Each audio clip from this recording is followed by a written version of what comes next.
ஒரு அரை மணி நேரம் கழிச்சு மறுபடியும் ஒரு கால் அதே டெல்லியில இருந்து வருது, லேண்ட்லைன்ல இருந்து. நான் எடுத்தேன். சார் உங்கள்கிட்ட ரயில்வே மினிஸ்டர் பேச விரும்புறாரு அப்படின்னாரு. அஸ்வின் சொல்லிட்டு வேற ஏதோ பிரச்சனையா இருக்கும்னு நான் நினைச்சேன். அவரு எடுத்த எடுப்பிலே தமிழ்ல பேசுறாரு. சார் வணக்கம், வாழ்த்துக்கள்னாரு. எனக்கு குழம்பி போச்சு. சார் நீங்க அப்படின்னு நான் இங்கிலீஷ்ல கேட்டேன்.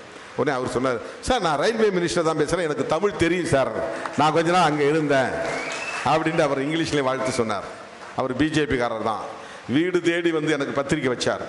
அவர் இல்லை திருமண நிகழ்ச்சிக்கு. அந்த கல்யாணத்துக்கு நான் போயிட்டு வந்தேன். பிஜேபியின் கொள்கையை எதிர்ப்பது என்பது வேறு, தனிநபர் உறவு என்பது வேறு. நீங்கள் ஆதரவு கொடுத்துட்டீங்க, திமுக கூட்டணி தொடருதான். திமுகவோட நல்ல நட்பில் தான் இருக்கிறோம், உறவு தொடர்கிறதுன்னு சொன்னேன். உடனே அது எப்படி இங்கேயும் போவீங்க அங்கேயும் போவீங்களா, அங்க ஒரு கால் இங்க ஒரு கால். இது தமிழ்நாடு ட்ரெடிஷனல் பாலிடிக்ஸ். பேசக்கூடாது, இங்க போனா அங்க பேசக்கூடாது. ஜெயலலிதா அம்மா இருந்தப்போ அதிமுக தலைவர்கள் யாராவது அவளை பார்த்துட்டா ஓட்ட முடிச்சிருவாங்க. வேண்டாம் வேண்டாம் வேண்டாம், போட்டோ எடுத்து எவனாவது அனுப்பிச்சிருவான் அப்படி மிரட்டி வச்சிருந்திருக்காங்க அதிமுக திமுக தொண்டர்கள்ட்ட. இந்த அரசியல் இந்த தாக்கம் இன்னும் இருக்கு.